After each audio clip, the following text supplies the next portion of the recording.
Olá, muito bom dia. Vamos ao nosso devocional diário, todas as manhãs, uma palavra de Deus aos nossos corações. E neste sábado nós estamos dando sequência à nossa série As Perguntas que Deus Fez.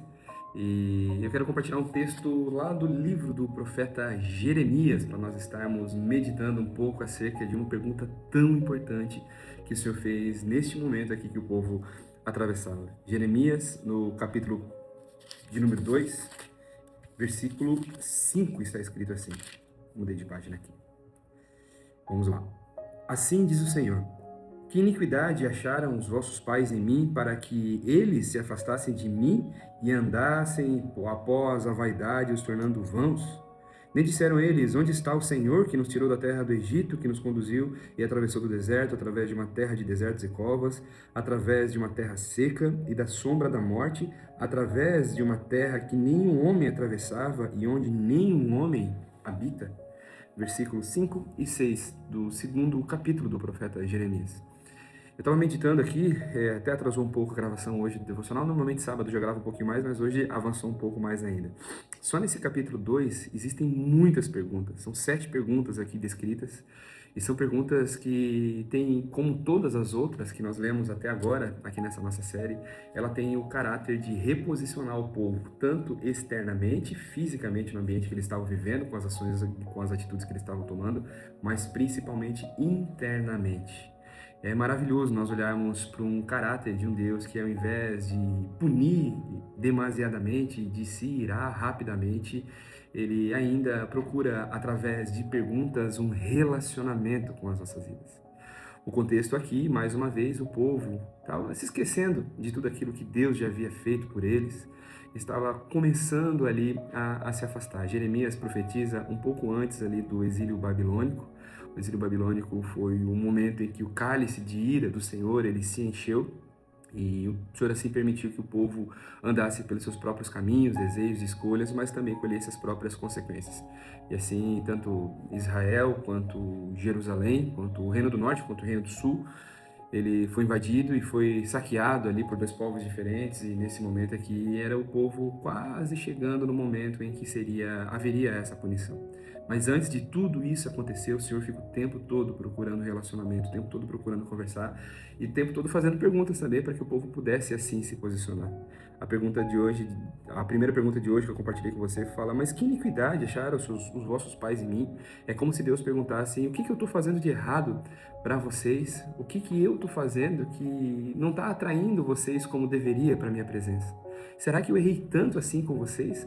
Será que não foi suficiente todos os milagres, a provisão, os livramentos que eu entreguei para a vida de vocês, e mesmo assim ainda vocês esquecem rapidamente de tudo que eu fiz e viram as costas para mim? Irmãos, isso é algo muito recente, é muito atual nós falarmos acerca dessa situação, porque existem muitas pessoas no dia de hoje mesmo e diariamente, infelizmente, que começam a virar as costas para o Senhor com uma maneira até de puni-lo por de algumas vezes não estarem ali satisfeitas com aquilo que Deus esteja gerando. É como se fosse um sentimento de que o Senhor, daquilo que o Senhor faz, não é o suficiente para que eles se mantenham na presença, em adoração, em louvor, servindo e amando ao Senhor. E muitas pessoas, como no dia de hoje, infelizmente, pode ser que esteja acontecendo ao redor de todo mundo, pessoas virando as costas para o Senhor para viverem as suas próprias vidas, viverem os seus próprios desejos, viverem as suas próprias vontades. E isso fere profundamente o coração de Deus. Eu vejo um teor muito emocional aqui nessa situação, nessas falas que o Senhor está tendo, nessas perguntas que Ele faz. É como se Ele realmente estivesse entristecido, porque por tantas e tantas vezes Ele amou, Ele amparou, Ele cuidou, Ele zelou, e mesmo assim ainda o povo virava as costas para Ele. Será que não somos nós fazendo isso nessa manhã? Será que nós talvez não estejamos, talvez sendo um tanto quanto ingratos?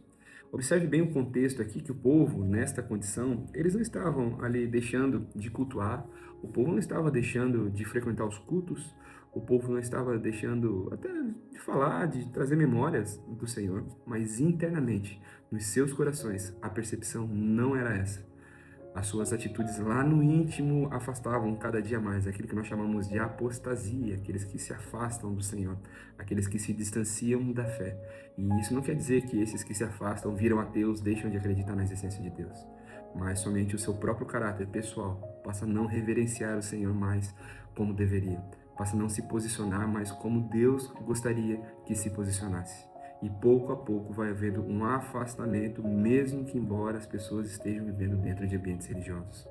É muito importante nós termos essa percepção. É necessária a comunhão, é necessário nós estarmos congregando juntos com os nossos irmãos de fé, ali para louvar e cultuar e adorar o Senhor juntos em unidade, até porque o corpo mesmo ele se ajusta entre si e o corpo mesmo ele dá suporte para o corpo. Por isso que a própria Escritura diz que nós somos como um corpo mesmo, né? O corpo de Cristo aqui na Terra, vai formar de vários órgãos e assim como o nosso corpo físico aqui, um ampara o outro, um ajuda o outro, um dá função ao outro também da mesma forma. Então é muito necessário que nós tenhamos sim esse tempo de comunhão, esse tempo de convivência, estarmos congregando juntos, mas jamais dentro dos nossos corações a percepção daquele quem realmente Deus é, daquilo que realmente só Ele pode fazer, fez e fará nas nossas vidas, venha de alguma forma tomar qualquer tipo de...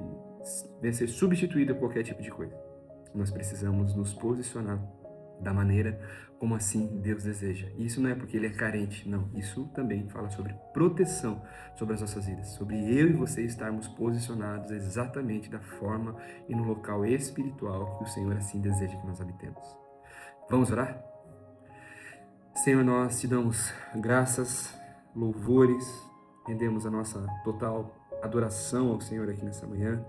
Nós queremos, Senhor, agradecer por tudo aquilo que o Senhor já fez nas nossas vidas, queremos agradecer por tudo aquilo que o Senhor está fazendo, por aquilo que o Senhor fará, mas em especial nós queremos agradecer por aquilo que o Senhor é, Pai, por aquilo que o Senhor representa nas nossas vidas.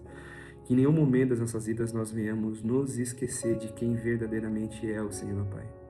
Venhamos nos esquecer daquilo que o Senhor verdadeiramente deseja e por tantas perguntas que o Senhor fez, nós estamos tendo a oportunidade aqui de estudar cada manhã. O Senhor mostra que mesmo em tempos difíceis, onde nós, como humanidade, como teu povo, nos posicionamos contrários àquilo que o Senhor desejaria que fosse feito, o Senhor ainda busca com perguntas conversar com a gente, relacionar-se com a gente, Pai amado. Por isso nós estamos aqui, Senhor, gratos por toda a tua bondade, pela tua graça, pela tua misericórdia, Senhor.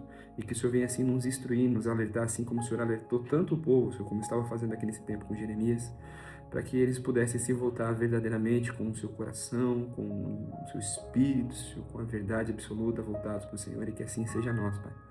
Que nenhum espírito de engano adentre nos nossos corações, espírito de autossuficiência, que em um determinado momento nós pensemos que com o Senhor nós podemos fazer, sem o Senhor nós podemos fazer algo, realizar alguma coisa. Não, Pai.